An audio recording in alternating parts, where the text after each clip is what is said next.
कन्हैया अर्जी तारो न तारो ये है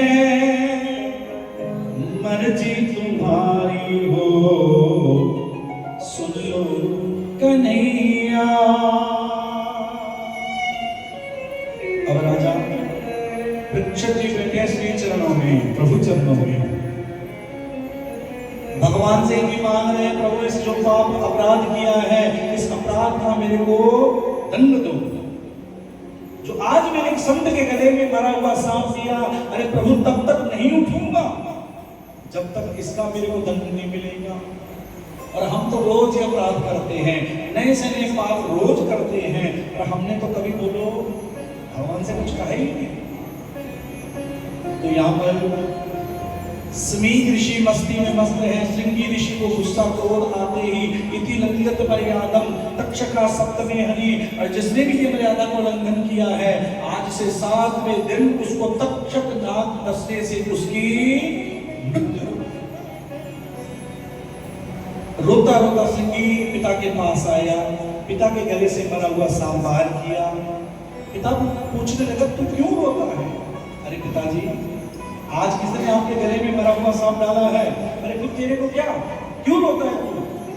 कि पिताजी नहीं नहीं मेरे को तो इतना गुस्सा आया, जिसने भी अपराध किया है आज से 7वें दिन तक्षक नाग के डसने से उसकी मृत्यु हो जाएगी, ये मैंने शाप दे दिया। अब तो संतों को बड़ा मन में आया, अरे पुत्र तूने ये क्या कह दिया? वो राजा तो बड़ा धर्मात्मा राजा है, बड़ा संत है, वो तो कलयुग के प्रभाव से उससे ये अपराध हुआ। तो कश्मीर ऋषि को पता है मेरे पुत्र का शाप मिथ्या तो नहीं जाएगा, झूठा नहीं होगा ये, क्योंकि ब्रह्म वाक्यम सदा सत्यम, ये सत्य होगा।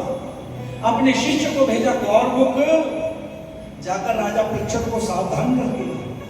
अब गौरमुख जा रहा है राजा के पास, और राजा किसकी शरण में है? बोलो हाँ जी, कि सुन लो कन्हैया अर्जी हमारी तारो न तारो ये है ओ मर्जी तुम्हारी। इतने में चेला पहुंचा, राजा को नमन किया। राजा आज आपने हमारे गुरु के गले में मरा हुआ सांप डाला था। राजा बोला हाँ। अगर हम कोई अपराध कर रहे, कोई पूछे आपने ये गलती की, आपको पता क्या बोलेंगे? अरे नहीं नहीं जी हमने तो नहीं की। एक के बाद दूसरा अपराध, दूसरे के बाद तीसरा, करते करते अपराध बहुत कर लेते हैं। राजा के सामने जैसे गौरमुख पहुंचा और पहुंचने कहा कि अपराध मैंने किया, प्रभु इसका सजा तो दे दो।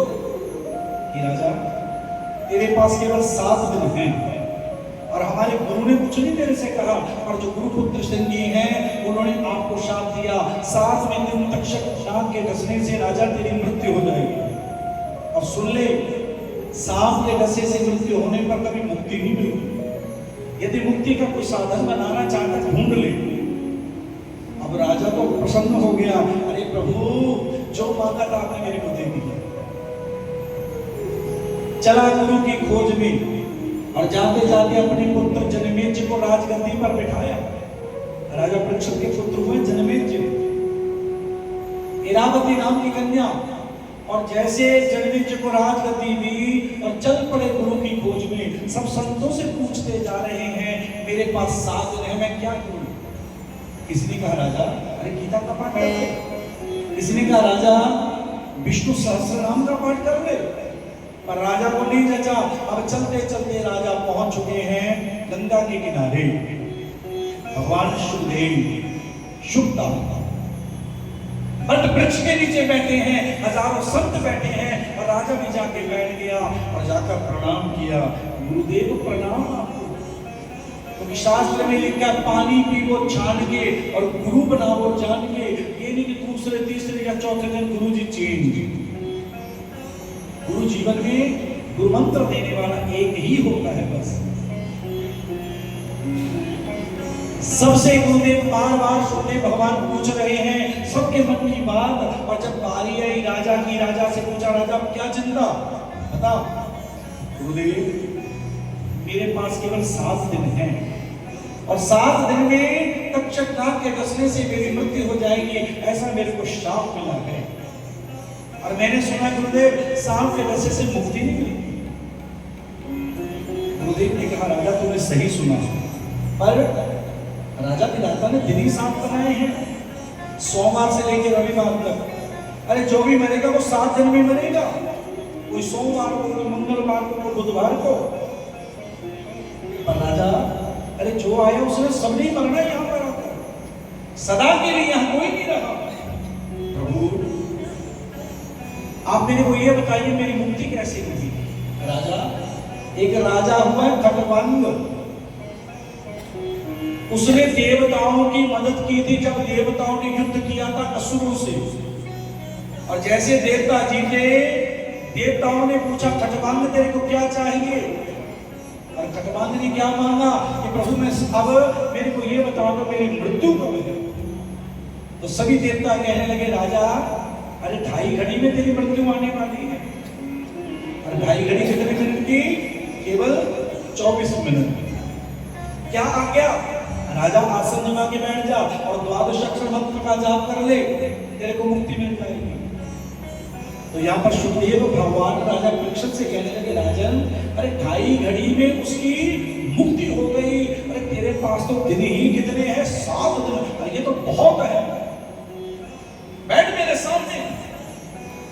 और आसन दिया गुरुदेव ने और माला दी, सामने बिठाया। राजा एक बात का ध्यान करना, यदि प्रभु को पाना चाहते हो 5 ज्ञानेंद्रिय और 5 कर्मेंद्रिय को जीत ले। जब तक इन पर काबू नहीं करेंगे तब तक भगवान नहीं मिलेंगे और मुक्ति नहीं मिलेगी। गुरुदेव आज से आप ही मिले गुरु, और वहां पर इनको गुरु मंत्र मिला ओम नमो भगवते। बोलो आओ थोड़ा हम भी ले ले। ओम नमो भगवते वासुदेवाय, ओम नमो भगवते वासुदेवाय, ओम नमो भगवते वासुदेवाय।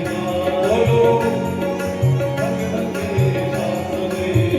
वासुदेवाय, ओम नमो भगवते वासुदेवाय, ओम नमो भगवते वासुदेवाय, ओम नमो भगवते वासुदेवाय, ओम नमो भगवते वासुदेवाय, ओम नमो भगवते वासुदेवाय, ओम नमो भगवते वासुदेवाय, ओम नमो भगवते वासुदेवाय। बोलो ओम नमो भगवते वासुदेवाय।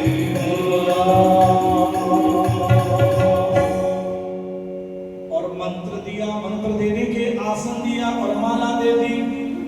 गुरुदेव तो 5 ज्ञानेंद्रिय और 5 कर्मेंद्रिय कौन कौन सी है? आप भी सुनिए कि राजा पहली ज्ञान जो इस काया को देती है वो है आंख। आंख के चक्कर में ना फंसने के बहुत कुछ दिखाना चाहती है, और कभी भी इससे देखना तो भगवान को देखना, बस उसके सिवा कुछ नहीं देखना चाहिए। और दूसरे के कान ये बहुत कुछ सुनना चाहते हैं, किसी की निंदा, किसी की चुगली, पता नहीं क्या क्या सुनना चाहते हैं। पर राजा इन कानों के भीतर जब भी कुछ जाए तो प्रभु का नाम। तीसरा ये नासिका, श्वास आ रहा है और श्वास जा रहा है। कितने श्वास बेकार हमने गवा दिए। राजा एक श्वास में बिना भगवान के नाम से बोलो नहीं जाना चाहिए, हर श्वास में प्रभु का नाम। चौथा ये जिह्वा, चौथी हमारी जो ज्ञान इंद्रिय है वो है हमारी जीभ। ये ज्ञान क्या देती है बोलो? ये तो बड़ा बकबक करती है, बोलती बहुत ज्यादा है, ये चुप तो रहती नहीं। और कभी ना कभी मौन रहना चाहिए, चुप रहना चाहिए। दिन में 1 घड़ी, 2 घड़ी, 3 घड़ी, 4 घड़ी। कलयुग में सबसे मुश्किल काम है चुप रहना है, मौन रहना है। और संस्कृत का एक सूत्र है मौनम सर्वार्थ साधनम। अब यदि मुक्ति पाना चाहते तो मौन रहो, बस। क्या रहो? मौन। बंद हो गया इसका। मौनम सर्वार्थ साधनम, मौन रहिए। और 5वीं, और इस जीव से जब भी बोलना है बोलो मौन तब तोड़ो जब नारायण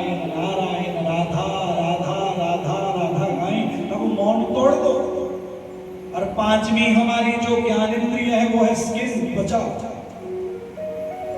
और स्किन भी बड़ा आनंद चाहते हैं, एसी के बिना रह सकते, क्यों जी? कुछ लोग तो यहाँ पर भी कथा में आते देखते हैं पंखा कहाँ पर है, वहीं बैठे, क्यों जी? इस काया को थोड़ा कष्ट देना सीखो यदि प्रभु से मिलना चाहते हो। ये पंखे वाले को, एसी वाले को भगवान नहीं मिलते, क्यों जी? ये तो उनको मिलते हैं, ये नहीं कि सारा दिन गर्मी में रो, नहीं भैया। अरे कभी मंदिर में जाओ, तीर्थ पर जाओ, अपने आप को साध लो, साधु बन जाओ। और पांच ये ज्ञान इंद्रिय है, और पांच कर्म इंद्रिय जिनसे काम करते हैं। हाथ, इनसे हरि का स्मरण करते रहो, सेवा करो। पैर, इनसे यात्रा करते रहो। मुंह, जो खाने के काम आता है, इससे भी क्या बोलो? राम राम राम राम, नारायण नारायण। और चौथी और पांचवी हमारी जो कर्म इंद्रिय है वो है मल और मूत्र, उसको जीतो। जब तक नहीं जीतेंगे कल्याण नहीं हो सकता। और पांच ज्ञान इंद्रिय और पांच कर्म इंद्रिय जीतने के बाद फिर 11वां है हमारा मन, वो काबू में आना शुरू हो जाएगा। कहते हैं मन जीते जग जीत, और जिसने मन को जीत लिया वो तो मालिक से मिल जाता है। अब राजा को ज्ञान दे रहे हैं, राजा, और जैसे गुरु मंत्र दिया, राजा को ज्ञान दिया। अब राजा शरण में बैठ गया और राजा पूछ रहे प्रभुदेव आप आज्ञा दो, आगे की आज्ञा क्या है? कि राजा भोजन से बच के रहना। किससे बच के रहना बोलो? हाँ जी, भोजन से। हो सके तो ज्यादा भजन करना, भोजन कम करना।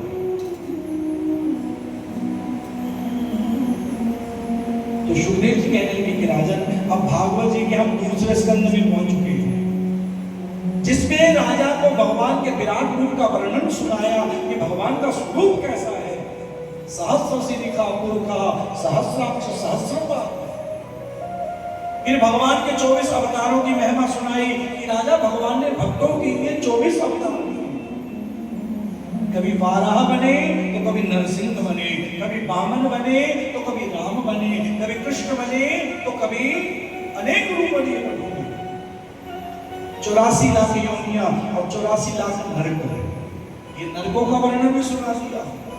4 प्रकार की सृष्टि, अंडज, स्वेदज, उद्भिज और जरायुज, 4 प्रकार से सृष्टि की रचना की प्रभु ने।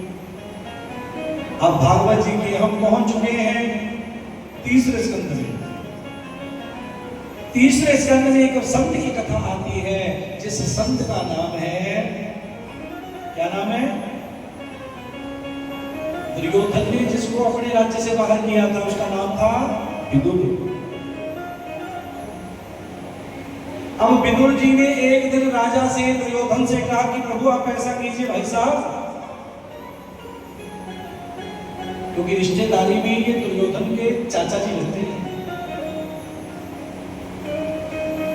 अपना आधा राज्य अपने भाइयों को दे दे। अब जैसे ये बात सुनी उन्होंने तो इनको अपने राज्य से बोलो बाहर ही कर दिया, चल बाहर। क्योंकि पांडु, धृतराष्ट्र और विदुर एक ही पिता के तीनों पुत्र हैं, पांडु, धृतराष्ट्र और विदुर। अब जैसे विदुर जी को राज्य से बाहर किया, इन्होंने तो एक प्रण लिया,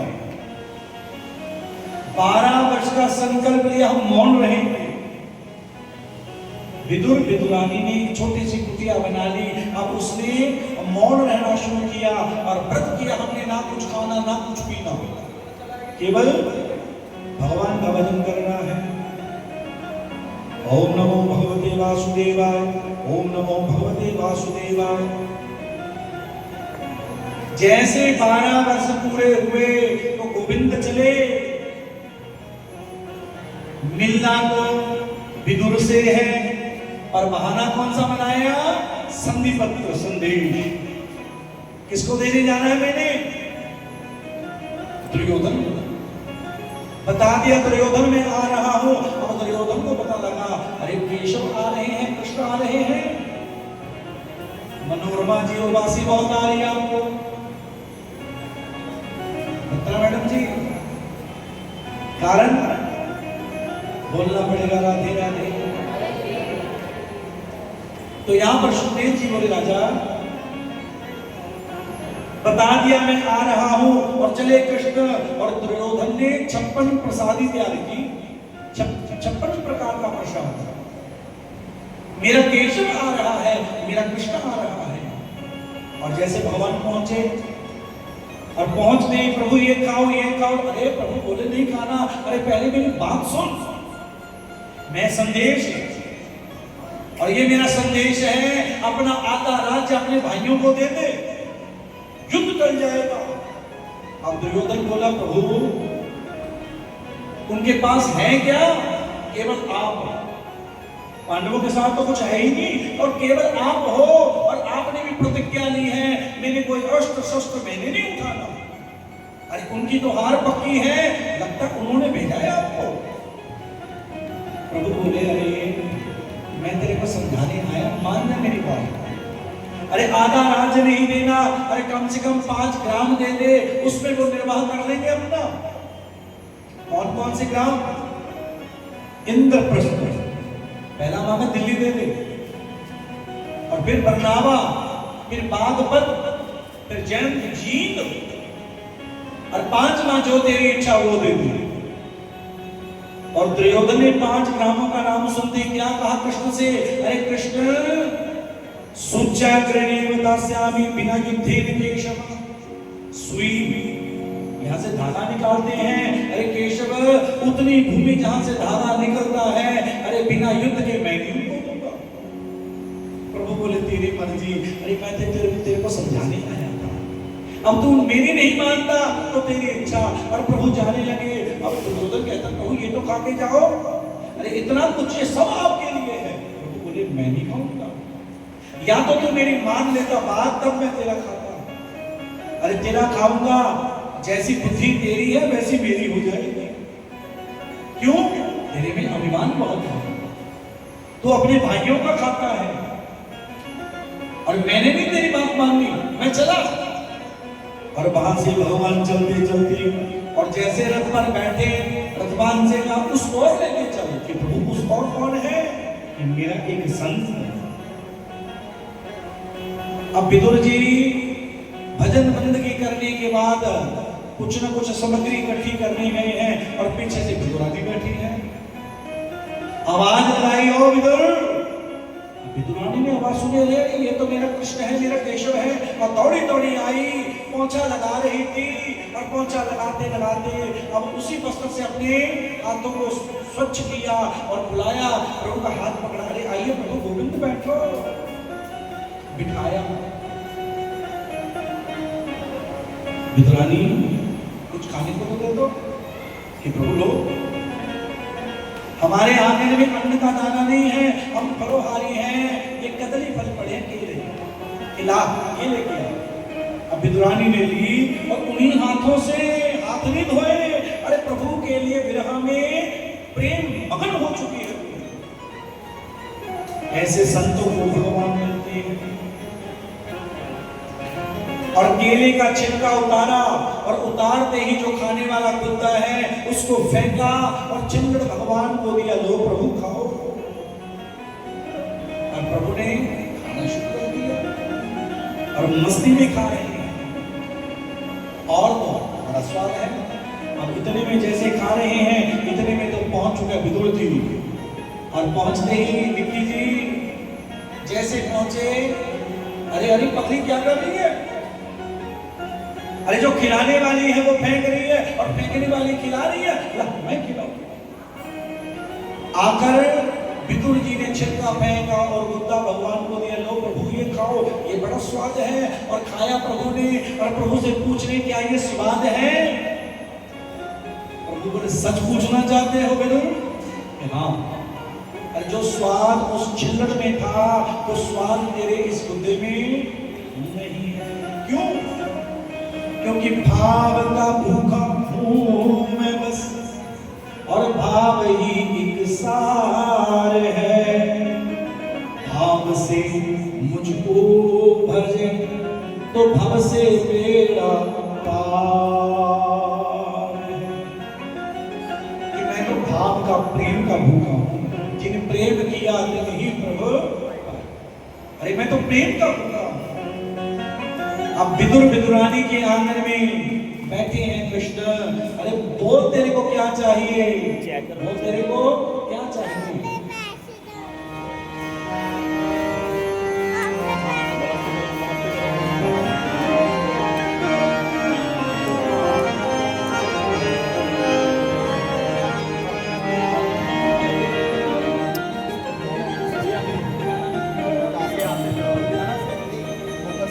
मोना से पितार जी आपका बड़ा स्वागत है। कन्हैया तुम्हें एक नजर देखना है, जिधर तुम छुपे हो, जिधर तुम छुपे हो उधर देखना है।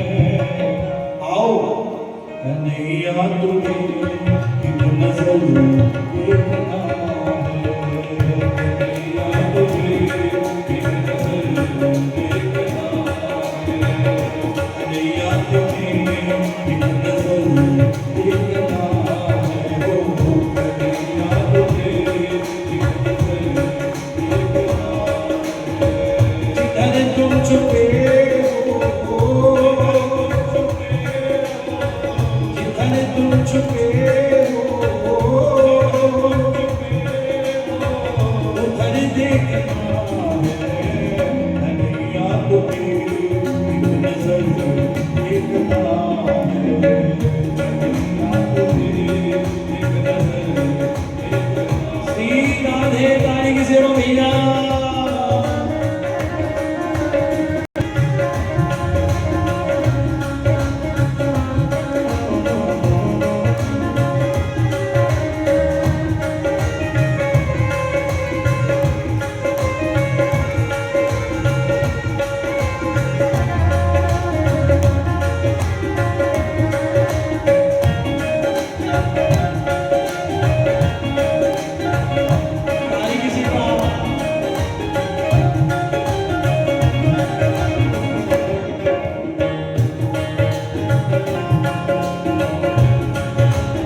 देखना है ओ कन्हैया तुम्हें एक नजर देखना है ओ कन्हैया तुम्हें एक नजर देखना है ओ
कन्हैया तुम्हें एक नजर देखना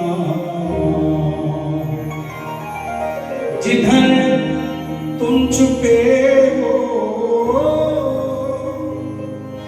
जिधर तुम छुपे हो उधर देखना है कन्हैया एक नजर देखना। वृंदावन बिहारी लाल की जय जय राधे, जय जय राधे, जय जय राधे श्याम। बोलना पड़ेगा राधे राधे। तो यहाँ पर सुखदेव जी कहने लगे कि राजन विदुर विदुरानी के ऊपर कृपा की। तो पूछा राजा ने प्रश्न क्या कुलदेव ये विदुर जी हैं कौन? कि राजन पूर्व जन्म के बाद मैं विदुर जी की कथा आपको सुनाता हूँ। पूर्व जन्म में क्या थे? एक संत हुए जो कि उन संतों का नाम था मांडव्य। एक दिन भजन बंदगी कर रहे थे, राजा के आंगन में चोरों ने चोरी की और चोरी करते हुए राजा के सिपाही उन चोरों का पीछा कर रहे थे। चोरों ने सारा खजाना वही कुटिया थी मांडव्य जी की, उसमें जाके रख दिया और जैसे रखा, अब उन संतों को ही राजा का खजाना वहां रखा देखकर राजा के सिपाही चोर समझकर साथ ले गए और जैसे राजा के पास पहुंचे, राजा ये चोर है संत। इस संत कभी व्यर्थ की चर्चा नहीं करते, क्योंकि एक सूत्र मैं आपको बताता हूं, अक्सर मैं बताया करता हूं, निंदा सुनना जितना पुण्य है, आपकी कोई निंदा करे बुराई करे उसको सुनो, ये बड़ी पुण्य की बात है। और निंदा करना उतना बड़ा अपराध है, दोष है, और किसी की निंदा करने का हमारे को हक बोलो नहीं। अब मंडप जी सुनते जा रहे हैं और राजा ने सुनाते सुनाते कहा इस संत को शूली पे चढ़ाओ। पहले जमाने में एक सजा दी जाती थी, एक शूल, और शूल के ऊपर अपराधी को बिठाया जाता था और गुदा के द्वारा वो आर पार होता था, रुद्र की धार बहती थी और जिससे प्राणंत होता थी। अब संत को शूली मिली और जैसे मंडप जी वहां बैठे, वो तो भजन बंदगी में, हमको तो कोई कुछ कसूर नहीं हुआ। तो राजा ने कुछ देर के बाद देखा ये तो अपराध हो गया, ये तो कुछ सिद्ध महात्मा संत है, ये तो गलती हो गई हमारे से, गुरुदेव क्षमा करना। संत कहने लगे राजा तेरे को तो मैंने माफ कर दिया, पर जिसने ये अपराध मेरे भाग्य में लिखा है उस धर्मराज को मैं माफ नहीं करूंगा। योग से प्रारंभ किए और प्रारंभ करते पहुंचे और धर्मराज की सभा में पहुंचे और धर्मराज ऐसा मैंने कौन सा अपराध किया जो आपने मेरे को शूली दी, शूल की सजा। अब धर्मराज ने अपनी पुस्तक खोली, क्योंकि हम सबका हिसाब तो घर चलता है ना जी। जैसे यहाँ पर एक कैमरे लगे हुए हैं, पूरी रिकॉर्डिंग हो रही है सबकी, कौन ताली बजा रहा है कौन नहीं बजा रहा है, कौन गा रहा है कौन नहीं गा रहा है, कोई नाच रहा है कौन नहीं नाच रहा। क्यों जी? 10 दिन के बाद, 20 दिन के बाद, 12 दिन के बाद रिकॉर्डिंग आप देख सकते हो अपनी। ऐसी इससे भी बड़े बड़े कैमरे मालिक ने ऊपर लगा रखे हैं मेरे प्रभु ने। सूर्य, चंद्रमा, 49 प्रकार की वायु, अग्नि, पृथ्वी, आकाश, अंतरात्मा, जल, अग्नि, ये सब गवाही देते हैं जाकर कि मैंने ये अपराध किया, मैंने ये किया, मैंने ये किया, और सब साक्षी गवाही भरते हैं। संत कहने लगे राजा धर्मराज मेरे को सब पता, मैंने कभी गलती नहीं की। अब जैसे पुस्तक खुली कि महाराज इससे पहले जन्म में आप 5 वर्ष के बालक थे, आपने एक तितली की आंख में कांटा दिया था, ये वही अपराध की सजा आज आपको मिली। मंडप जी बोले मेरे को पता है मैंने अपराध किया था, तब मेरी आयु कितनी थी कि महाराज आपकी आयु 5 वर्ष की। धर्मराज तेरे को ये नहीं पता 5 वर्ष तक का बालक यदि वो पुण्य और पाप करता है उसका फल उसको स्वप्न में दिया जाता है, और तूने तो मेरे को साक्षात दिया। हमारे छोटे छोटे बच्चे कई बार सोए हुए भैया रोने लग जाते हैं, कई बार कांपने लग जाते हैं और कई बार हंसने भी लग जाते हैं। इसका मतलब जो पहले का उनका कोई अपराध था, पुण्य था, पाप था, उसका फल उनको मिल गया। और धर्मराज ये तो तूने बहुत बड़ा अपराध किया, प्रभु गलती हो गई, इसके लिए तेरे को फिर सीखना पड़ेगा। जा उसी धर्मराज को मंडप जी के शाप से क्या बनना पड़ा, विदुर दासी को कि जाकर, और इन्होंने विदुर बनते क्या विदुर नीति, एक सुंदर नीति पुस्तक ग्रंथ लिखा। ये वही विदुर है और इतनी भक्ति थी, आज प्रभु से मिले और प्रभु के धाम को चले गए। कहने का मतलब जो प्रभु को अपना तन मन समर्पित कर देते हैं और भगवान उसको अपना ही बना लेते हैं भैया। और इस कथा का सार है दुर्योधन को बता के गए थे, पर विदुर विदुरानी को तो भगवान ने बताया ही नहीं कुछ मैं आ रहा हूं। दुर्योधन को तो पहले बता दिया था मैं आ रहा हूं, तभी तो उसने 56 प्रसाद ध्यान किया। मानो भगवान दुर्योधन के घर को दुर्योधन का मानते हैं और विदुर विदुरानी के घर को प्रभु अपना मानते हैं। आप अपने घर में जाओगे और बिना बिना बताए जा सकते हो भैया? अगर किसी और के घर पे जाओगे बोलो तो मोबाइल पे बता के तो जाओगे हम आ रहे हैं जी, क्यों जी पत्रा जी, ऐसे होता था। इसलिए विदुर विदुरानी के घर को भगवान अपना घर मानते हैं। अपना बनाने के लिए भैया सब कुछ छोड़ना पड़ेगा, मौन रहना पड़ेगा, भजन करना पड़ेगा और भोजन से दूर रहना पड़ेगा और जितना हो सके ओम नमो भगवते द्वादश अक्षर मंत्र का जाप करना पड़ेगा, बोलना पड़ेगा राधे। ये विदुर विदुरानी की कथा को हमने संक्षेप में जाना।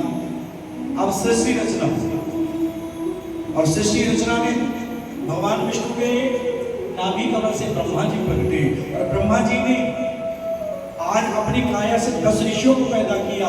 मारीची, अत्रि, अंगिरस, पुलस्त्य, पुलहा, क्रतु, भृगु, वशिष्ठ और दक्षस्य और दशमस्तत्र नारदा, और 10 ऋषियों को पैदा किया।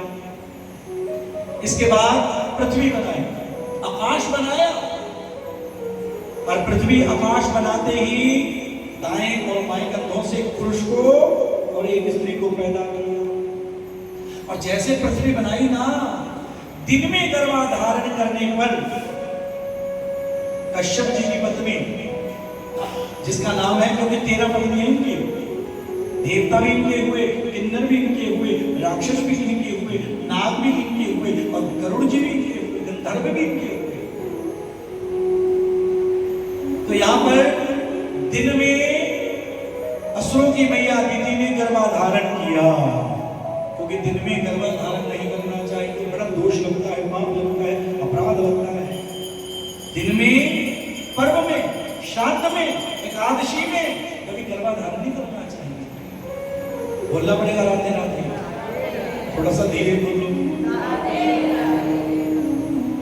अब जैसे गर्भाधारण किया, गर्भ में 2 दैत्य आ गए, हिरण्यकश्यप और हिरण्याक्ष। हिरण्याक्ष ने क्या किया? पृथ्वी का हरण कर लिया। तो यहाँ पर विधाता ने विष्णु की प्रार्थना की और प्रभु का जो दिव्य अवतार हुआ वो ये 12 भगवान की स्वर बन गया है भगवान। क्यों?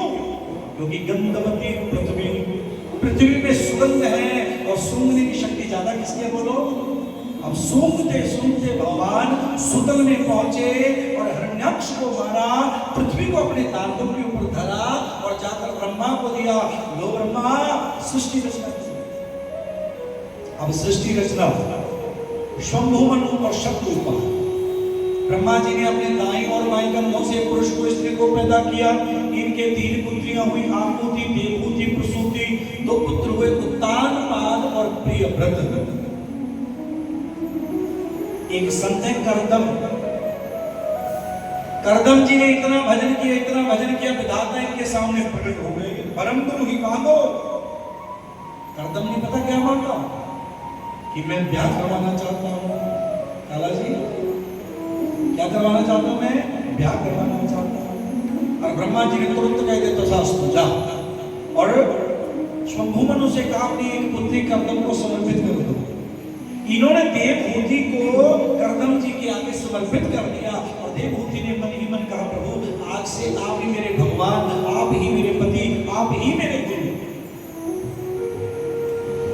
अब जैसे देवहूति बैठी है शरण में, करदम जी तो मन ही मन सोच रहे, अरे मेरे से ये गलती क्यों हो गई? क्योंकि ब्याह का लड्डू ऐसा है, जो खाता है उसकी भी बल्ले बल्ले और जो नहीं खाता बोलो उसकी भी बल्ले, दोनों की बल्ले बल्ले होते भैया।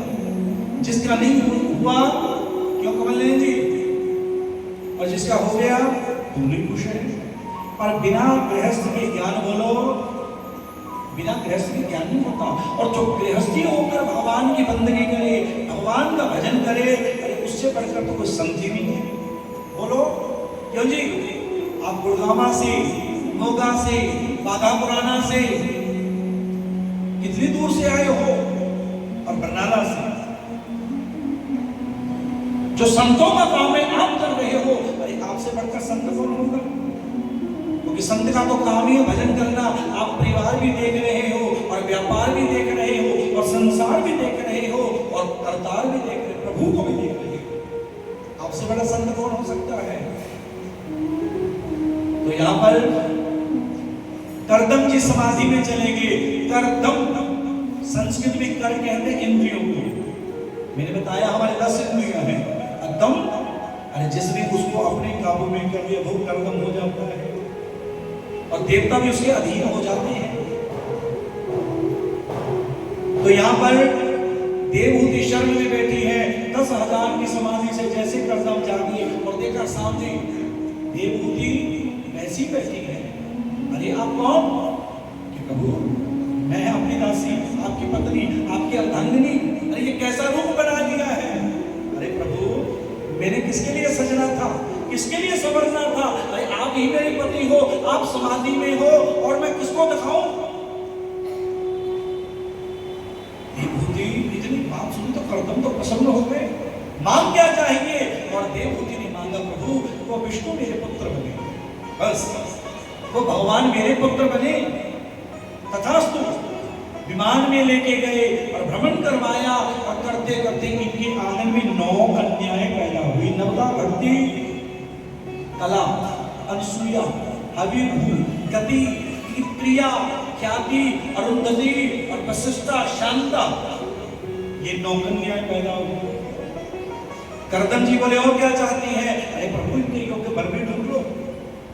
तो यहाँ पर कर्दम जी ने अपनी 9 पुत्रियों का ब्याह, जो ब्रह्मा जी ने सृष्टि में अपने 10 पुत्र बनाए थे ना, क्योंकि नारद जी बोले मैंने नहीं ब्याह करवाना, बाकी जितने 9 पुत्र हैं और कर्दम की पुत्रियों का ब्रह्मा के पुत्रों से ब्याह हो गया। और क्या चाहती है? कि प्रभु अब उस मालिक से मिलना चाहती हूँ, वो मेरे पुत्र बने। तो यहाँ पर आ रहे हैं कि आंगन में साक्षात विष्णु। कर्दम बोले भगवान ने वादा किया था हमारे पुत्र बनेंगे और आज भजन बंदगी के बाद इनके आंगन में भगवान प्रकटे। बोले कपिल देव भगवान। कपिल तो कर्दम जी ने तुरंत कह दिया देवहूति तेरे को पुत्री चाहिए, मैंने पुत्री दे दी, और पुत्र चाहिए था पुत्र दे दिया, अब मैं भजन करूंगा बस। और हमारे भी जब बच्चे ब्याहे जाएं, सियाने हो जाएं, तो हमारे को भी चाहिए घर छोड़कर ब्रजवास करना चाहिए। क्यों जी? क्योंकि संसार का काम तो कभी खत्म होते ही नहीं। बच्चे तो चाहते हैं कि माता पिता जी हमारे पास रहें, उनका भी ध्यान रखो, पर उनके साथ अपनी आत्मा का भी ध्यान रखो कि जाके जवाब देना मालिक को। भगवान कहेंगे तेरे को पुत्र दे दिया था, अरे एक पुत्र वधू दे दी थी, और भी तेरे को बहुत कुछ दे दिया, और चाहता तो क्या था? भजन करो। तो यहाँ पर अपनी मां को ज्ञान दे रहे हैं। कर्दम जी तो गए, अब भगवान कपिल आओ मैया, अरे मेरे को छोड़, मेरे से ज्यादा उस ईश्वर में फंस। और हम भी, मैंने कल बताया था, जिसको तन देना होता है उसको मन दे बैठते हैं, और जिसको मन देना होता है उसको तन दे। मामला यहीं पर गड़बड़ हो जाता है। तन किसको चाहिए? तन चाहिए परिवार को, और मन किसको चाहिए? मन चाहिए भगवान को। और हम मन फंसाते हैं परिवार में और तन देते हैं भगवान को। तो भगवान कहां से मिलेंगे? अर्जुन के रथ को हाँका क्यों? अर्जुन ने अपना मन दिया। गोपियों के आगे श्याम सुंदर नाचे क्यों? क्योंकि गोपियों ने भी अपना बोलो मन। क्योंकि ये तो प्रेम की बात है, उठो बंदगी तेरे बस की नहीं है, यहाँ सर दे के होते हैं सौदे। आशिकी इतनी सस्ती नहीं है। और भैया से क्या गाओ भैया?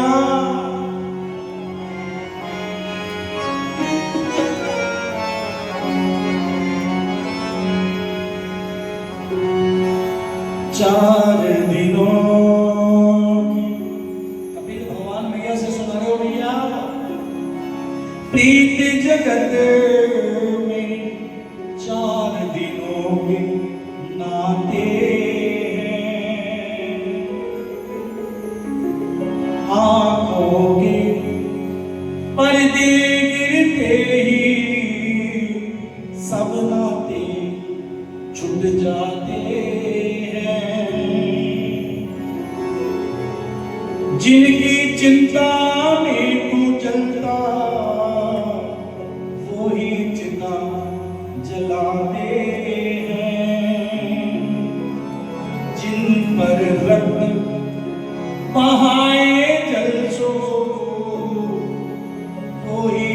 में बहाते हैं 4 दिनों की प्रीति जगत में 4 दिनों के नाते हैं।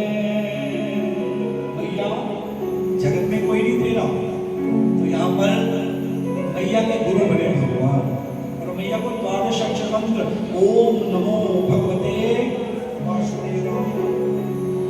एक संत की कथा सुनाई कि सिया राम में माँ कन कन में विष्णु को देख सकती हो, मेरे में भी भगवान है, माँ तेरे में भगवान है, अरे क्यों मेरे में फंसी है तू? तो यहाँ पर माँ के गुरु बने और माँ को मुक्ति दी। ये हमने भगवान कपिल की कथा सुनी, बोले कपिल देव भगवान की। इसके बाद दूसरी बहन है जिनका नाम है प्रसूति और आपूर्ति। एक का ब्याह हुआ दक्ष के साथ और दूसरी का ब्याह हुआ रुचि प्रजापति के साथ। आपूर्ति का रुचि प्रजापति से एक पुत्र हुआ, एक पुत्री हुई, और पुत्र का नाम है यज्ञ, जो हवन करते हैं, और पुत्री का नाम है दक्षिणा, क्योंकि बिना दक्षिणा के कोई यज्ञ सफल बोलो नहीं। और जिनका ब्याह हुआ प्रसूति का दक्ष से, इनके आंगन में 60 कन्याएं पैदा हुई। भैया कितनी? 60। अब कुछ लोग कहेंगे जी इतनी, अरे पहले तो बच्चे इतनी हुआ करते थे, क्यों जी? 6-6, 10-10, 12-12 भाई बहन तो होते ही थे। ये तो आजकल हम सियाने हो चुके हैं, क्यों बता जी? एक हो गया बस बहुत है, क्यों जी? ऐसे ही है ना। पहले तो 10-10, 12-12 होते थे कि नहीं होते थे बोलो? ये तो आजकल माता पिता को बड़ी चिंता होती है, क्या करेंगे, क्या खाएंगे, कहां से लेके जाएंगे। अरे तू क्यों चिंता करता है? अरे जो तेरे घर में आया अपना भाग्य अपने साथ लेके आता है, हम कौन है किसी को देने वाले? अब 60 कन्याओं का ब्याह किया, 27 चंद्रमा के साथ ब्याही, 13 कश्यप जी को दी, 13 धर्म के साथ, और 2 पुत्रियां तारा और अक्षय देवताओं के साथ, एक अग्नि के साथ, एक पितरों के साथ, और एक ब्रह्मा के कहने पर महादेव के साथ, शिव के साथ। और जिस पुत्री का नाम है सती। अब जैसे सती का ब्याह हुआ शिव से, और ब्याह होते ही आप राजा दक्ष ने एक मीटिंग बुलाई प्रयागराज में, और मीटिंग में सबको बुलाया, सब आए, और आते जैसे सबको बुलाया, सब आए, आसन दिया, सब बैठे, और ये प्रधान है दक्ष। क्या है बोलो? प्रधान। अब प्रधान जी थोड़ा सा लेट आए, अब लेट आए, और जैसी एंट्री हुई इनकी, सब और देख रहे हैं कौन कौन आया कौन नहीं आया। और सबको देखते ही और फिर देखने लगे मेरे स्वागत में खड़ा कौन नहीं हुआ। क्या देखा? सब खड़े हैं, ना ब्रह्मा, ना विष्णु, ना भगवान शिव। मन में सोचने लगे ब्रह्मा मेरे पितामह हैं, भगवान विष्णु मेरे इष्ट देव हैं, और ये शंकर, ये शिव, अरे ये तो मेरा दामाद है, ये क्यों नहीं खड़ा हुआ? लगता है इसकी मति फिर गई, जो मैंने अपनी पुत्री इसको दे दी। अरे भूतों के साथ रहने वाला, पिशाचों के साथ खेलने वाला, और गले में मुंडों की माला धारण करने वाला, चिता का लेप करने वाला, बैल की सवारी करने वाला। और वहां पर ब्रह्मा जी बोले, अरे राजा ये तो तेरे को पहले देखना चाहिए था। तेरी पुत्री से जब ब्याह हुआ था, अरे तब भी ये भस्म लगाते थे, और तब भी बैल की सवारी करते थे। अरे अपने दामाद के बारे में ऐसा अनुचित, ऐसा विचार न लेके आ। और भोलेनाथ ने देखा ये लड़ रहे हैं, और भोलेनाथ जी खड़े हुए, सबको नमन करते वहां से अपने कैलाश पर्वत पर पहुंच गए। और कैलाश पर्वत पर जैसे पहुंचे, राजा ने तो संकल्प किया कि मैं ऐसा यज्ञ करूंगा, उस यज्ञ में सबको बुलाऊंगा, छोड़ दूंगा केवल किसको? शिव को। और शिव को उस यज्ञ में कोई भाग भी नहीं दूंगा, कोई आहुति उसको मैं नहीं दूंगा। और यज्ञ का नाम है बृहस्पति सब नाम का यज्ञ। अब यज्ञ शुरू हो चुका, कहां पर? कंकल, हरिद्वार में कंकल। और जैसे यज्ञ शुरू हुआ, अब कैलाश पर्वत के ऊपर से तो विमान चल रहे हैं, सती ने पूछा बाबा ये विमान, सती तेरे पिता के घर में बहुत बड़ा यज्ञ है, ये विमान सब वहां जा रहे हैं, प्रभु मैं भी जाना चाहती हूँ। शिव बोले आप भी जाओ।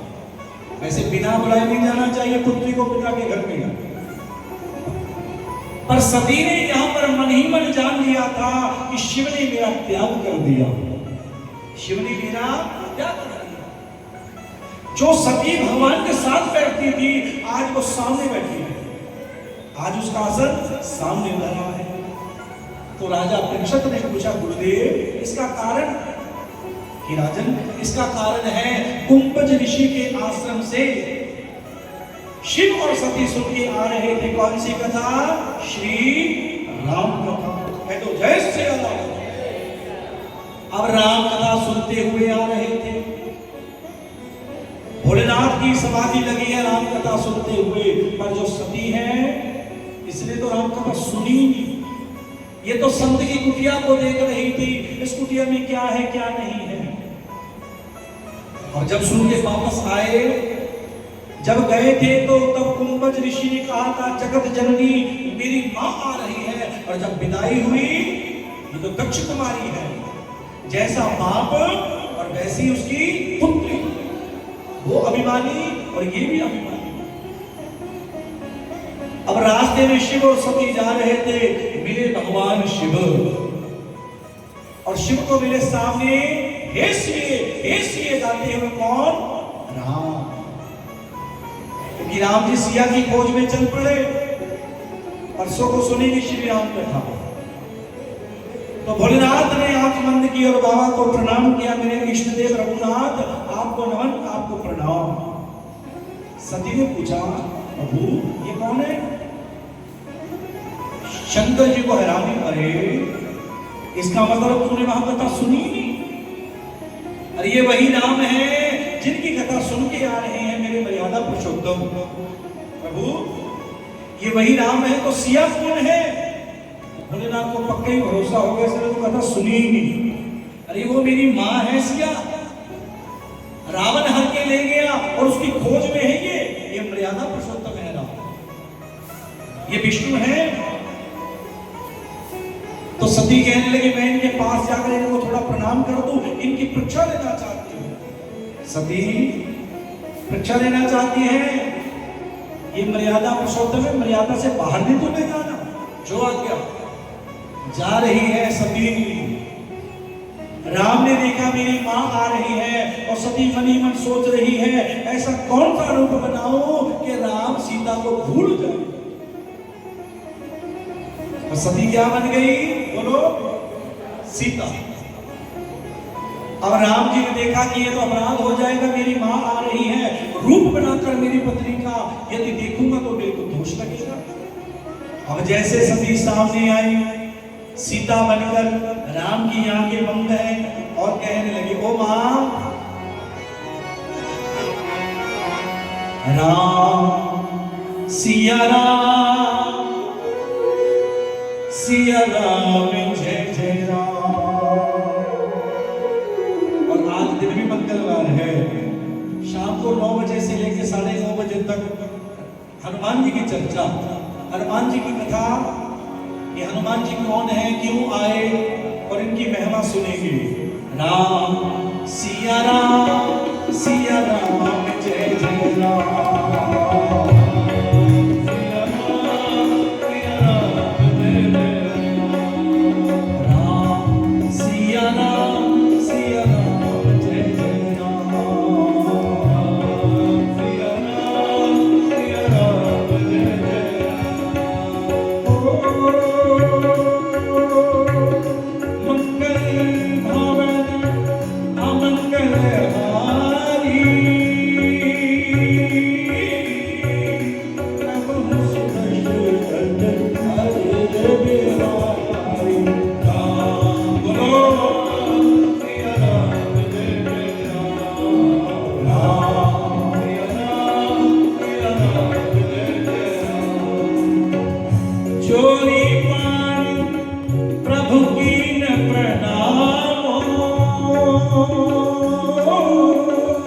पिता समेत ली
भैया मैं अयोध्या नरेश महाराजा दशरथ का पुत्र राम,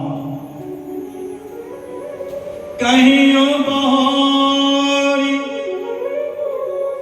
कहा वृक्ष के तुम, विपने अकेली फिर ही कहीं ओ मां, वो नंदी के स्वामी, वो बैल के स्वामी तेरे साथ नजर क्यों नहीं आ रहे? आज अकेले घूमने का कारण क्या है? तो जैसे सती ने ये प्रश्न किया, राम जी ने अपना रूप दिखा दिया कि देख ले मेरा रूप।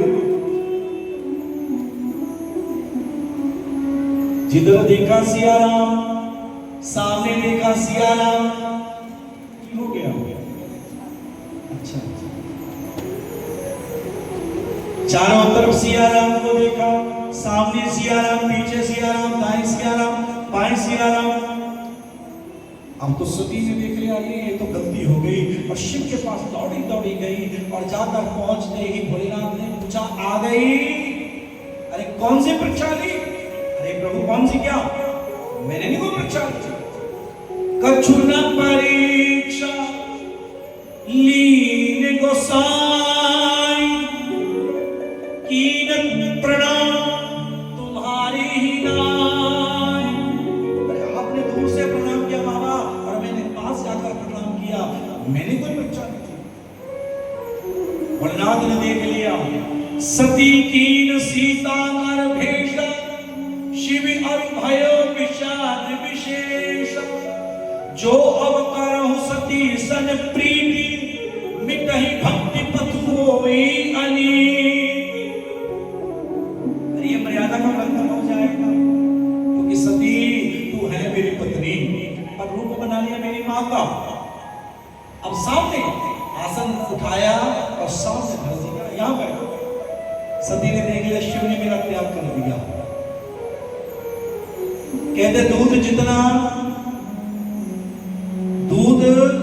बड़ा हो उसमें उतना ज्यादा पानी भी भर दो, वो पानी भी दूध के भाव में ही हो जाता है। होता कि नहीं होता? क्यों जी रविंदर जी, 2 लीटर दूध उसमें आधा लीटर पानी भर देंगे, बोलो वो पानी भी किसके भाव का होगा? बोलो दूध के भाव का। पर उसी दूध में अरे खटाई रूपी एक बूंद पड़ जाए, पानी अलग हो जाता है और दूध तब भी काम आता है और पानी को तो हम तब गिरा ही देते हैं। गिराते नहीं गिराते बोलो। अब सती ने देख लिया मेरे और शिव के प्रेम में खटाई रूपी एक बूंद पड़ गई, इन्होंने मेरा त्याग कर दिया। स्वामी मैं पिता के यज्ञ में जाना चाहती हूँ, जा नंदी जा भैया के साथ। नंदी को भेजा और जैसे नंदी और दोनों गए और पहुंचते क्या देखा, अरे सती को तो किसी ने बुलाया ही नहीं, केवल माँ है। माँ ने सर पर हाथ धरा और माँ भी आगे चली गई। यज्ञशाला में पहुंची, पूखा ऋषि और भृगु ऋषि यज्ञ कर रहे हैं और यज्ञ करते हुए और पूखा जी ने सती को देखकर दाढ़ी ऐसे कर दी, देख सती तेरे पति का भाग ही हमने छोड़ दिया। और भृगु अरे वो तो दांत निकालने लगे और जैसे दांत निकालने लगे देख, क्योंकि हवन भी यज्ञ में आहुति डाली जा रही है। ओम ब्रह्मणे नमः स्वाहा, ओम विष्णुवे नमः स्वाहा, ओम इंद्राय नमः स्वाहा, ओम वरुणाय नमः स्वाहा, ओम प्रजापते नमः स्वाहा। सती ने देखा रे मेरे स्वामी का तो नाम ही नहीं। अब शिव के अपमान को सती ने देख भी लिया और सुन भी लिया, क्योंकि स्त्री के लिए पति का अपमान सुनना और देखना बहुत बड़ा अपराध है। शास्त्र कहता है यदि कोई स्त्री के पति की निंदा उसके सामने करे, चुगली करे, वो स्त्री उसको मार दे, कोई दोष नहीं लगता। और पुत्र के लिए पिता का अपमान और शिष्य के लिए गुरु का अपमान सुनना और देखना बहुत बड़ा दोष है। अब सती ने वही योग से अपने तन में अग्नि को प्रगटाया और शिव का ध्यान करते करते अपने आप को भगवान शिव ने ही समर्पित कर दिया। बोले उमापति महादेव। नंदी दौड़ा दौड़ा गया शिव के पास, सारी कथा बताई। शिव ने अपने जटाओं को लिया और धरा के ऊपर मारा। शिव का एक दूसरा रूप प्रगटे। बोलिए वीरभद्र महाराज की आज्ञा। महादेव जाओ उस यज्ञ को विध्वंस करो। और वीरभद्र पहुंचे। सबसे पहले तो मुखा से मिले। अरे तू बड़ी दाढ़ी को कर रहा था ना, उनकी दाढ़ी को निकाला और अग्नि में स्वाहा, और भृगु के दांतों को निकाला स्वाहा, और दक्ष जो गर्दन ऐसे करके बैठा था सभी उसकी गर्दन काट दी अग्नि में स्वाहा। जितने देवता गए थे सबको सजा दी। वीरभद्र जी ने सबको सजा दी। अब जैसे सबको सजा दी, सब ब्रह्मा के पास गए। सुनिए ध्यान से। ब्रह्मा जी, वरुण, इंद्र कहते जी हमने तो कोई गलती की नहीं, फिर हमारे को सजा क्यों? तो ब्रह्मा जी बोले अरे जिस यज्ञ में ब्रह्मा नहीं गया, अरे विष्णु नहीं गया, चलो महादेव को तो नहीं बुलाया। ब्रह्मा जी बोले मैं नहीं गया, और विष्णु जी बोले मैं नहीं गया, तुम करने क्या गए? इसलिए तुम्हारे को आप सजा के अधिकारी हो। सबको दंड दिया, सबको यथा योग्य। अब दक्ष को जैसे वीरभद्र ने मारा, ब्रह्मा जी वीरभद्र सहित और दक्ष को लेकर शिव की शक्ति में और महादेव के पास बाबा की स्तुति गाई, ओम नमः शिवाय। क्योंकि भोलेनाथ तो बड़ी जल्दी प्रसन्न हो जाते भैया। क्यों जी? ओम नमः शिवाय। बिलपत्र चढ़ाने पर, अंत चढ़ाने पर, धतूरा चढ़ाने पर चढ़ाते हैं तो कच्ची लस्सी चढ़ाने पर, ओम नमः शिवाय करने पर। अब भोलेनाथ की शरण में जैसे सब देवता पहुंचे और दक्ष के लिए प्रार्थना की, प्रभु इसको जीवित करिए, प्रजापति है। और भोलेनाथ ने अपने घरों को भेजा और गन गए दौड़े दौड़े एक बकरे का शीश लेके आए, उसको अभिमंत्रित किया। जैसा रूप देखा वो बकरा गाने लगा, बम बम बम बम बम बम बम। सब हैरान हो गए। ब्रह्मा जी बोले ये क्या बोल रहा है? तो शिव कहने लगे आज से एक मेरा नाम ये भी है, जो मेरे को बम बम कह के बुलाएगा, अरे वो मन मंजिल पल पाएगा, जीवन दान उसको दिया। तो ये हमने संक्षेप में आकृति, देवहूति और प्रसूति की कथा सुनी। अब सुनते हैं इनके भाई जो बड़े हैं, उनका नाम है उत्तानपाद। बोलना पड़ेगा राधे राधे। उत्तानपाद, जिनकी पत्नी का नाम है सुनीति। उत्तानपाद कहते हैं जिसके पैर ऊपर हो, सर नीचे हो। हम सब उत्तानपाद हैं। आप बोलोगे शास्त्री जी हमारे तो पैर नीचे हैं, फिर उत्तानपाद कैसे हुए? अरे जब माँ के गर्भ में थे तो हमारे पैर भी ऊपर थे और हमारी गर्दन भी पकड़ी थी, इसलिए हम सब भी क्या है बोलो उत्तानपाद। अरे बिटिया रानी उबासी तीसरी जल्दी तेरी, ये मामला गड़बड़ हो रहा है। अब जो पीठ पीछे लगा के ऐसे हो जाओ फिर नहीं आएंगे। बोलना अरे आगे हो जाओ थोड़े से, आप भी बोल रहे हो। हाँ बोलना पड़ेगा राधे राधे,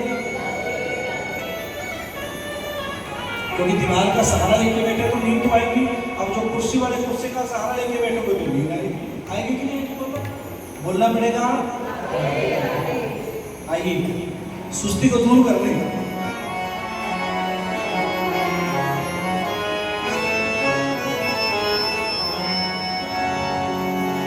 श्याम सुंदर राधे,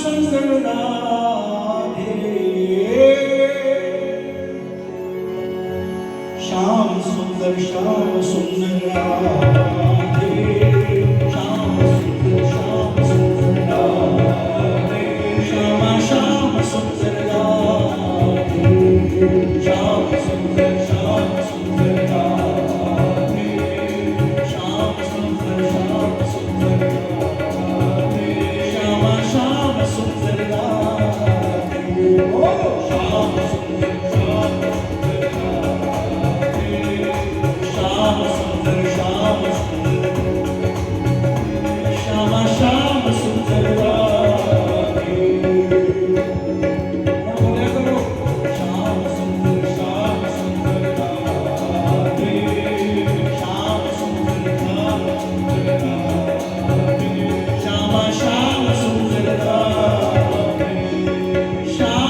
सुंदर श्याम सुंदर राधे, श्याम सुंदर राधे, श्याम सुंदर राधे, श्याम सुंदर राधे,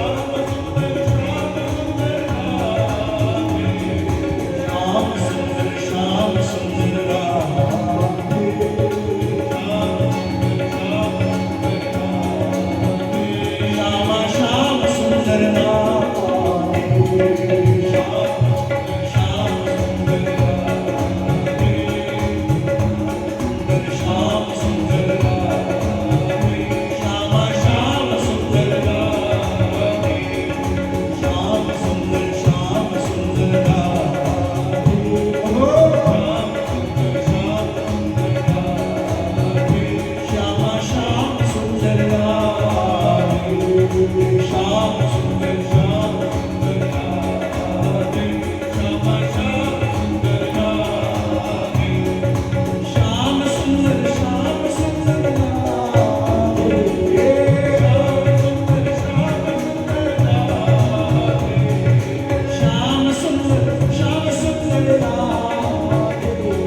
राजा उत्तानपाद, जिनकी पत्नी का नाम है सुनीति, सुष्ठुनीति यस्य सह सुनीति, योग्य नीति वाली, अच्छी नीति वाली और भली नीति वाली वो सुनीति। घर की देवी को सुनीति होना चाहिए। आज विधाता की कृपा से इनके घर में संतान भी भई। रानी बार बार सुनीति कहते राजा आप दूसरा ब्याह क्यों नहीं करवाते, और बार बार कहने पर राजा उत्तानपाद दूसरा ब्याह करवाते हैं। और जिस कन्या का नाम है सुरुचि। सुरुचि कहते हैं जो खुद को अच्छा लगे वैसा करने वाली वो सुरुचि।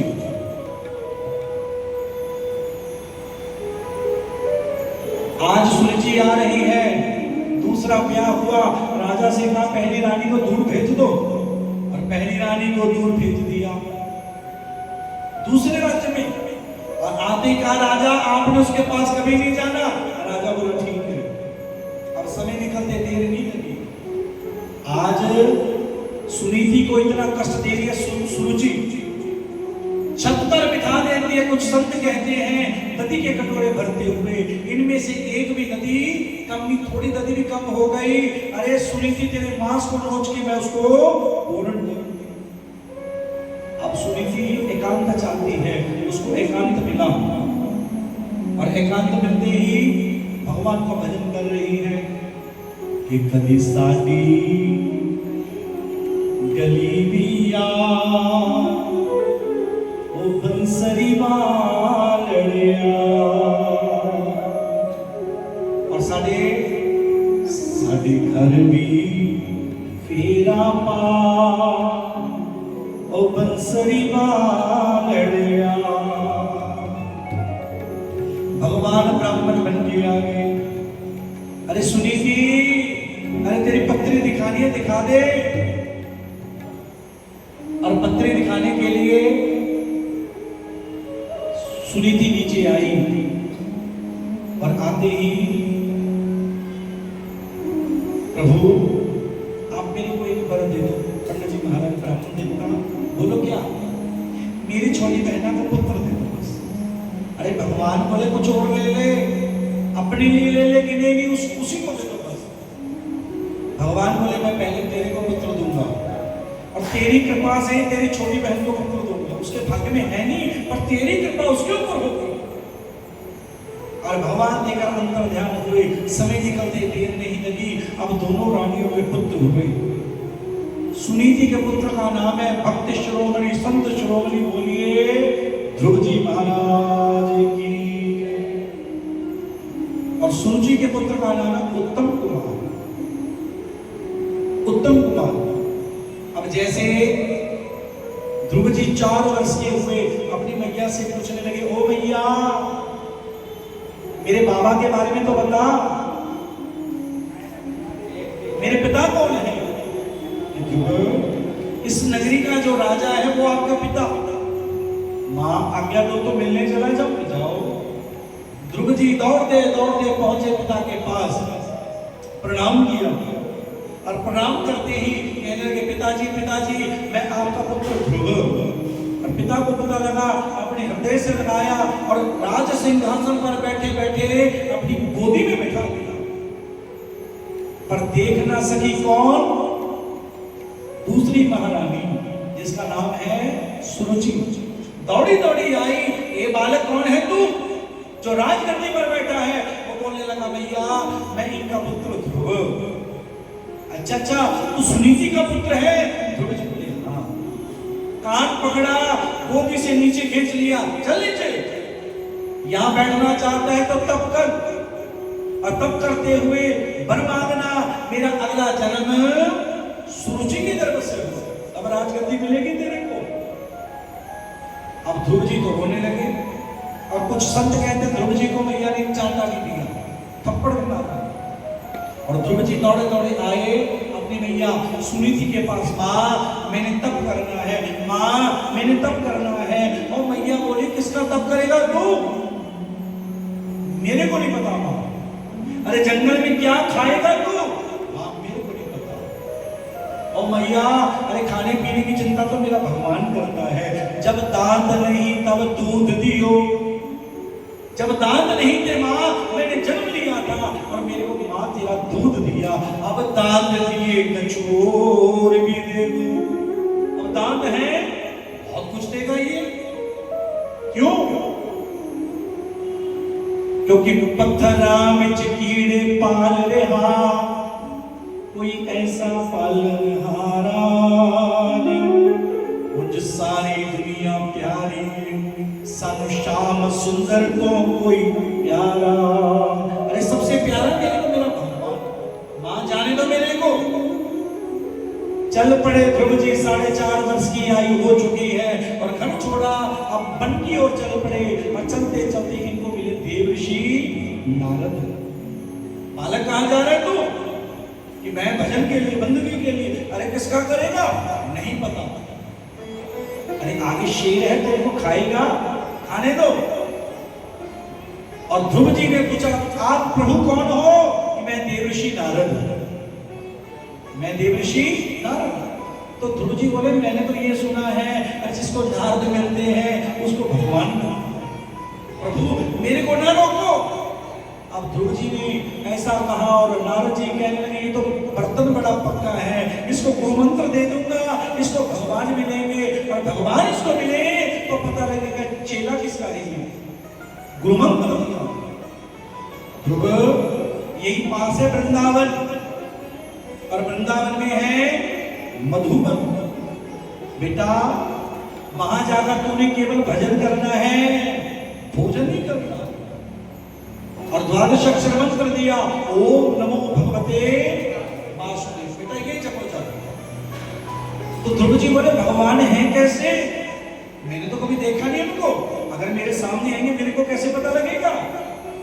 कस्तूरी तिलकम ललाट पटले वक्षस्थले कौस्तुभम, नासाग्रे वरमौक्तिकम करतले वेणुं करे कंगनम, सर्वंगे हरिचंदनम सुललितम कंठे च मुक्तामणि, गोपस्त्री परिवेष्टितो विजयते गोपाल चूड़ामणि। पीतांबर ओढ़े हुए, शंख चक्र और गदा और पद्म धारण किए हुए ऐसे विष्णु जो पीतांबरी ओढ़े हैं। अरे ध्रुव को यहाँ बिठा ले अपने मंदिर में, बस यही देखना उनको। और जब ये मूर्ति तेरे सामने आ जाए तब उनसे मांगना, जो तेरे मन में है कि मैंने तो राजगद्दी ले ली है। ध्रुव जी क्या बोले, मैंने क्या चाहिए, मेरे को राजगद्दी। चल पड़े ध्रुव जी और मधुबन में जाकर संकल्प कर लिया 3 दिन के बाद खाऊंगा। कितने दिन के बाद बोलो? जैसे हमारा भी संकल्प है 3 घंटे के बाद खाएंगे। ब्रेकफास्ट किया और 3 घंटे के बाद बोलो हाँ जी क्या जी। उसके बाद फिर 3 घंटे के बाद चाय पिएंगे, 4 बजे चाय पिए, उसके बाद फिर 3 घंटे के बाद डिनर करेंगे और 3 घंटे का डिनर किया, उसके बाद थोड़ा दूध भी चाहिए क्या जी। और ऐसी दिनचर्या हमारी चलती जा रही है। ध्रुव जी चले और पहुंच चुके हैं, संकल्प किया ओम नमो भगवते वासुदेवाय। 3 दिन के बाद बेरी के बेर तोड़ते और फिर खाते। एक वृक्ष है वहां पर और बेरी के बेर तोड़ते। अब महीना निकला, अब दूसरे महीने में आया, अरे 3 दिन तो जल्दी हो जाते हैं, 6 दिन के बाद खाऊंगा। और बेरी के बेर तोड़ देंगे, जो नीचे गिरे होंगे वही खाऊंगा मैं। तीसरा महीना, अरे 9 दिन के बाद, चौथे महीने में 12 दिन के बाद, और 5वें महीने में तो कह दिया अब तो ना मेरे को तो भूख ही लगती, ना खाना ना पीना, अब तो केवल खाना पीना मेरा क्या है। ओम नमो भगवते वासुदेवाय, ओम नमो भगवते वासुदेवाय।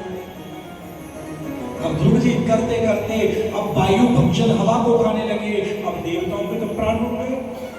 देवता बोले ऐसा कौन सा संत आ गया, देखा एक 5 वर्ष का वाला।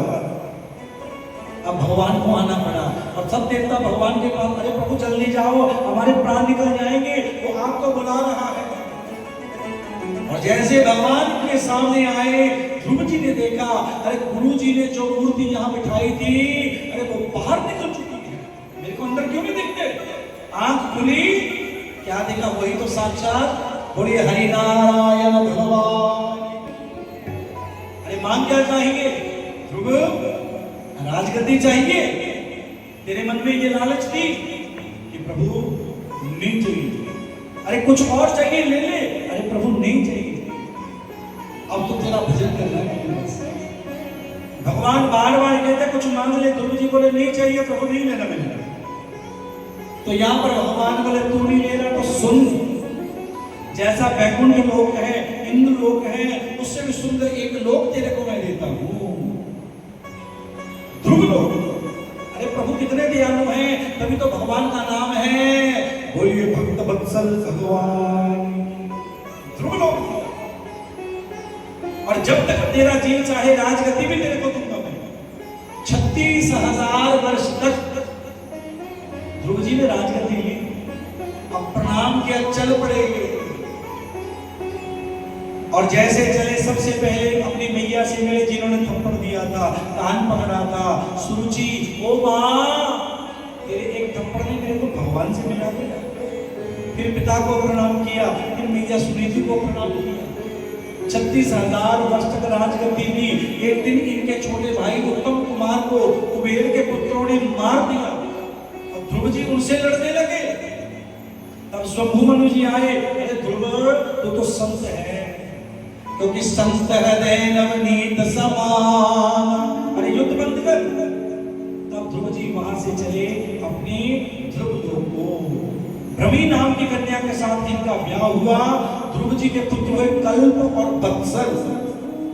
ये हमने ध्रुव चरित्र में कहा। जैसे ध्रुव जी ने 6 महीने में पाए, हमारे पास भी यहाँ पर अब तो 6 दिन रह गए। क्यों जी, एक दिन तो गया और 6ठा दिन में आता, बोलो वो भी गया।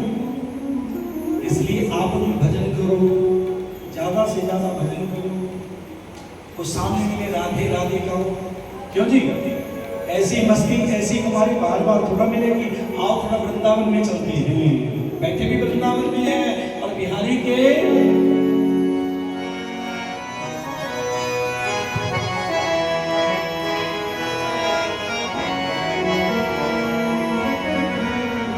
राधा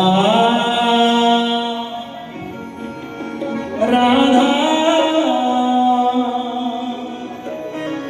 राधा राधा राधा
रे